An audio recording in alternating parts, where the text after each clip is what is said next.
I just hear this chaos open up behind me. Like the team's in contact. There's automatic machine guns going off, grenades, explosions, all sorts of stuff. I mean, my stomach was already dropped. My heart was beating. And then next thing you know, it's like, it's real.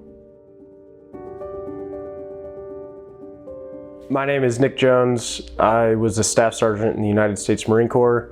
I was in 4th grade when 9/11 happened, and seeing the Twin Towers coming down, seeing and watching and following like the invasion of Iraq and Afghanistan kind of inspired me to want to serve my country. I started out as a normal infantry Marine. I did a couple deployments as an infantry Marine. I went to the Marine Scout Sniper Platoon. Once I was in the Scout Sniper Platoon and we went to Afghanistan, I learned about MARSOC, which is the Marine Special Operations Command. That's around the time when I was assigned to the 2nd Marine Raider Battalion. Well, and then fast forwarding after I went to Iraq in 2016, we were on a training workup to redeploy again. And teams, they travel a bunch for training. Well, a few guys from my company flew out, and in transit on July 10th of 2017, their C-130 crashed over Mississippi and killed 16 Marines, but 7 of them were from our company. One of them happened to be my best friend. His name was Talon. I got the call that night, and I had to go notify his wife that he's never returning home. It was strange going to all the funerals back to back. It really felt like I had already been, wounded in a sense, because it was just so hard mentally to come out of that and to think that that's okay, to we just got to keep working. It's like nothing happened. The wheel keeps turning. After that deployment, I came home, and it was kind of like my first time realizing that there's something not right. I feel a little bit slower cognitively. I just felt like I was just running on fumes, kind of. I was just having major mental fatigue. But then getting the new orders that we're redeploying, we're going back to a combat zone, I had to step up my game again, and I was like, I got to make sure that my team, my guys and myself are ready to go back to combat. And then fast forwarding to 2020, my team deploys to northern Iraq. And then on March 8th of 2020, my team was tasked with clearing a really large ISIS cave complex. It was up in the mountains.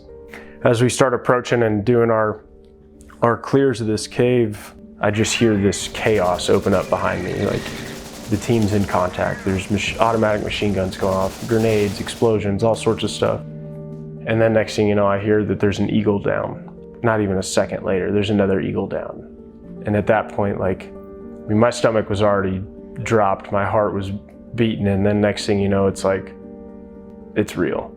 I start crawling up, and I get behind these boulders, and I start peeking over them, and I see this body laying there, and they have me pinned down. Well, next thing you know, these legs fly up in the air, and my instinct was I gotta go grab him. And I ran up there, and have my gun in one hand shooting, and then I grab him with the other hand, and I just pull him down the rocks as hard as I could to try to get him to safety. I basically took charge down there, and I started to lead the fight that was down there. And I told the captain, I was like, hey sir, I'm gonna devise a plan, and I'm gonna go back in there, and I'm gonna try to rescue these guys. And on my last attempt, when I went up there, I ended up feeling like I got hit by a dang baseball bat in my leg, and took cover. I went back and I went to the medic, and I was like, hey man, I think I just got shot. My leg hurts, I'm bleeding. And at that point, you don't want to believe it. But then I tried to stand up, and I was like, man, I can't walk. I can barely walk. I can barely put pressure on it. From those actions that day that I took on the mountainside, on August 26th of 2021, I was awarded the Navy Cross, which is the 2nd highest award that you can receive for valor on the battlefield. It was definitely a surreal feeling getting that medal, but it's like I would give this medal back in a heartbeat to have them back. So some of the coping mechanisms that I resorted to while I was working on my mental recovery, especially after the plane crash, I felt like I either needed to drink to fall asleep or take sleeping pills. The last thing that I wanted to do was go into the doctor's office, you know, and tell my medics or whoever it was that like, hey man, like I'm struggling mentally. And because of that, I can't sleep. I can't concentrate.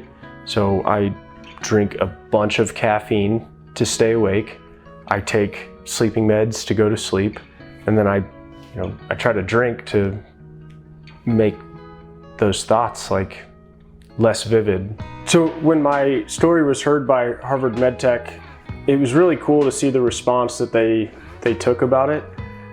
You know, it was almost like there was no questions. They were like, we want to help this guy.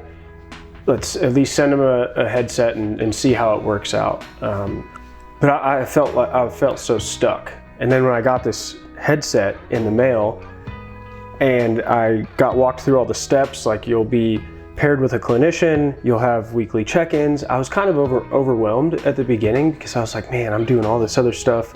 But as soon as I put the headset on and I started playing around with all the different like sections and programs that you could do in there, I really started to learn a lot. And then I also started to like realize that I can practice this almost any time of the day when I'm at home. I continued to use the headset. I continued to have our weekly checkups. At the beginning, I told my wife, I was like, I don't know if it's a placebo, but I was like, I think that when I actually do this, I don't really feel much pain. It's like I forget about it. And then like with the pairing of the clinician, it gave me something weekly to look forward to because I could kind of map out my like emotional stressors or my physical pain or rehabilitation throughout the week. I couldn't even wear an ankle sock for more than 5 minutes. I was able to achieve an elk hunt in the snowy Montana mountains. I have done quite a few hikes and goals that I've set out to achieve with minimal pain. I've been able to achieve them though. My advice for veterans and really anybody, civilians alike, that are struggling with moral, mental, or physical injuries that they just can't seem to shake. It's an everyday challenge, I would say. Like, it takes consistency, it takes constant work. You can't just sit around and expect it to get better on its own. They say that time heals all wounds, but it's really what you do with that time that heals you. You got to take care of yourself to be able to take care of other people, to be able to take care of your family.